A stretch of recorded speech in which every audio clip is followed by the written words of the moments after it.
Joey Aguilar threw 14 interceptions last year. You guys never have issues, any of your quarterbacks throwing picks. Why do you think Joey threw that many picks last year, and have you addressed it with him of any concerns? Yeah, well, I think a lot of that comes from what we can do here scheme-wise, getting him ready to go as far as fundamentals, eye placement, getting involved in our scheme. Because it's never just a plug-and-play with an older guy like that. A lot of people think you just drop a guy in and he's played so he knows how to do it. It's all going to be how does he go through this offense, how does he adjust to our fundamentals, the way we teach it, the way we use our eyes, the way we know our protections, and his ability to dive into that and his want to dive into that has been awesome. So don't foresee any issues there. But obviously that's why we're going into fall camp, and we got to go see the actual proof of concept there. Being the alley front row here.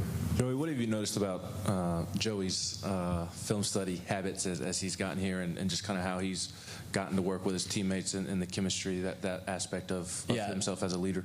Joey's been high end at that since he's gotten here. Ever since he got here in late May, he didn't start by starting where everyone else was. He went back and did every single spring install that our entire team went through. He did that on his own in about 4 days. Embraced it really well, went out and walked through it all on the field at a high level. Has been going through summer ball the same exact way, so there hasn't been any fall off there. And then he's done a great job of making sure that he gets around his teammates, because he is new. Taking the O-line out to dinner, taking the wide receivers out to dinner, and him and Jake do that together a lot, actually. You'll see them all together out there, and making sure that more than anything that this is a tight-knit unit, and that whoever steps on the field for that first game is well earned it and has their teammates back. There's so much youth on your side of the offense. Just have you seen any trouble with installs, and what's your take on the young talent? I think we're a very talented young room. I do agree that there's not a lot of guys that have ton of time in this offense. We're very talented at the wide receiver position. It's why Coach Hype sets this up the way he does, though, where we go through pre-spring, get through all the installs that way. We go through spring ball, then you go through summer install. So by the time you get to fall camp, you're on your 4th time running through the offense. So now it's less about learning what to do, how to do it, and more about what's the way to actually go play this game at a high level. So the way we go through our off season has allowed our young guys and our new guys a chance to really step in and show what they can do, and not be slow out there on the field because they're wondering what they're supposed to do.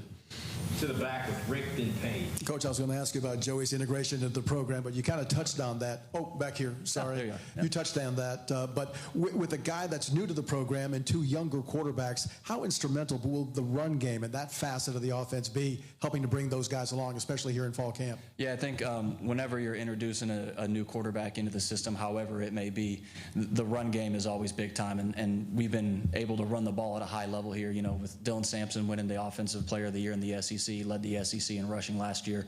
It's something that since we've been here, we've decided to hang our hat on being able to run the ball at a high clip, so we don't see that taking any step back this year. And yeah, to your point, if you can run the ball at a high level, it makes a lot of other things a lot easier on the guy catching the snaps back there. For Jake Merklinger, after the spring game, if there was a point where he could improve, it was maybe about protecting himself in space and then understanding defensive disguises and coverages. Have you been able to see any growth in maybe those departments leading up to fall camp? Yeah, that's a lot of times young quarterbacks, the protecting themselves thing is you're running around in a red jersey, and that red jersey comes off pretty quick. So that's just a thing for all young quarterbacks that like to run. He's a tough, competitive, smart kid.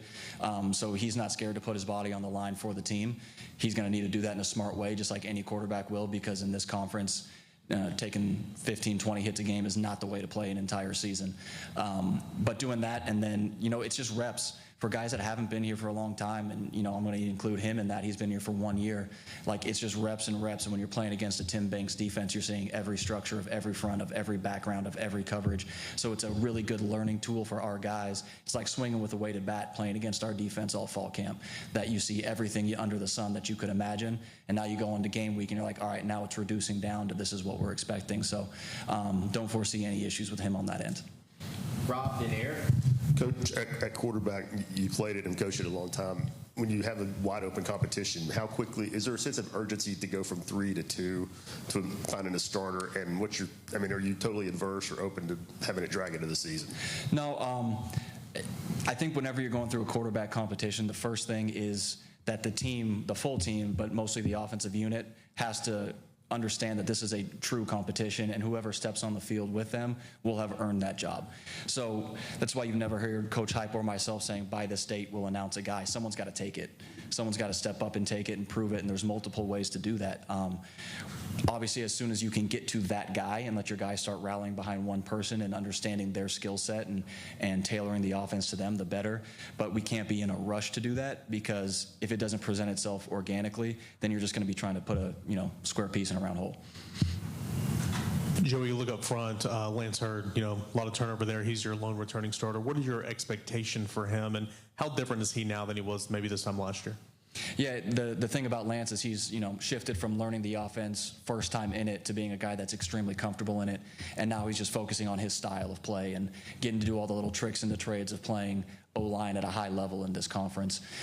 So we expect him to take a huge jump this year. He's a very talented young man. He's got the size, the foot speed, the length, everything that you want in a left tackle. So I'm looking forward to seeing how he takes the field this fall, completely healthy, ready to go, and take that game to the next level. Ben and Casey. For Ethan Davis and Chris Brazel, what do they need to do this camp to take the next step and maybe solidify their spot on the depth chart? Yeah, I think both those guys you talk about are highly, highly talented young men. There's no doubt about that whenever you see them, even go through summer, winter workouts, the way they can move and run and jump. It's been about, the challenge has just been be consistent with it. You can't flash one day and then come back the next day. We got to be very comfortable when we put you on the field. What's the product we're going to get? So for those guys, it's been about being consistent. They've both put 2 really good off seasons together where we feel very confident with them going into fall camp. Coach, you've said it, Heupel said it too, the need for one of the quarterbacks to prove themselves for you. What are you looking for to, have that confidence that you found your guy? Yeah, first and foremost, you got to play this game in this offense with an aggressive nature. I think a lot of times the mistake quarterbacks make in a competition is they try not to lose it. They try just to not make a mistake. We want our guy to walk the line between being extremely aggressive but not reckless at all. Reckless is just throwing the ball up for grabs. Aggressive is driving a ball into a tight window. So we want our guy to be aggressive. We want him to be smart.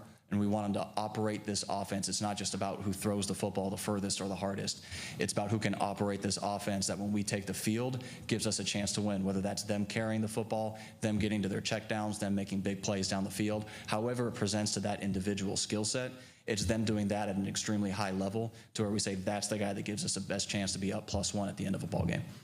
Sam, Carlos, and Brent. Coach, going back to the run game, you talked about how you don't want to take a step back, right? Last summer we were talking about Dylan Sampson taking that role, obviously. He took that role very well. Now, with what have you seen from Deshaun and Peyton that gives you confidence that they can take that load? Yeah, and to your point, every year it's been, how are you going to replace this guy? How are you going to replace this guy? How are you going to replace this guy? It speaks to the scheme that we've put in place, but also how these young men work.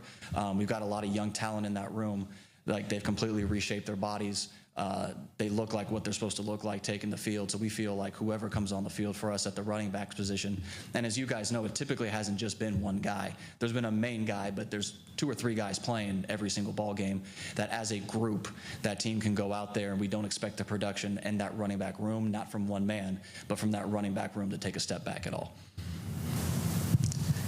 Coach, with the launch of Almost Vols, God has blessed us to be able to reach so many Latin American countries. But for our fans online and everywhere, is there a moment here in your time at Tennessee that you think captures the heart of Tennessee football? The biggest thing that I can speak to, my mind went straight to it when you said it, was our first year here, or second year, excuse me, when we're having the quarterback competition. It's Hendon and Joe, and Joe wins the job. Hendon never takes a step back. He never pouts. He just keeps doing his thing. Joe gets injured. Hendon comes in, never looks back.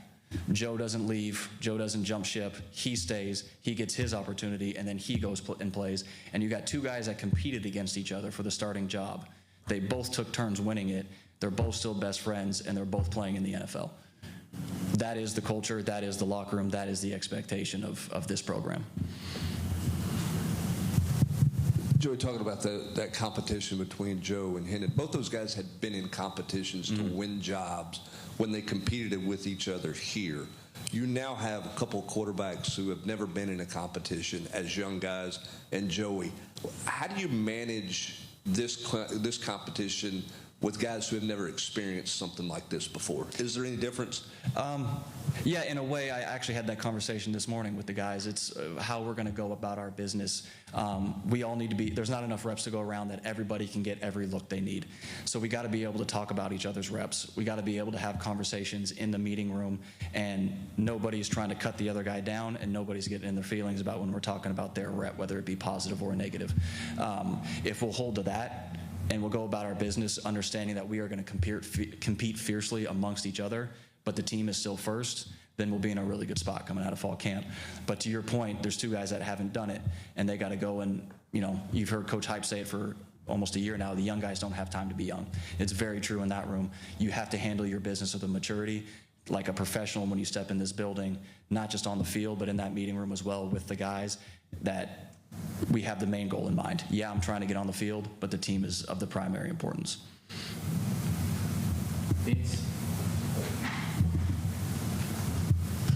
Coach, what are some of the key things, ingredients, and how you guys can maybe get more explosive plays offensively this year? That's been the entire focus of the offseason is when people are playing really, really soft, dropping 8 in coverage, how do we keep being explosive in the passing game? And that's why, once again, we ran the ball the way we did last year, but it's not going to be that we're going to just say that that's par for the course now. The entire focus of this offseason is how do we get our playmakers in space with the ball in their hand where they can run and do what we've recruited them here to do. So I feel like we've made some changes.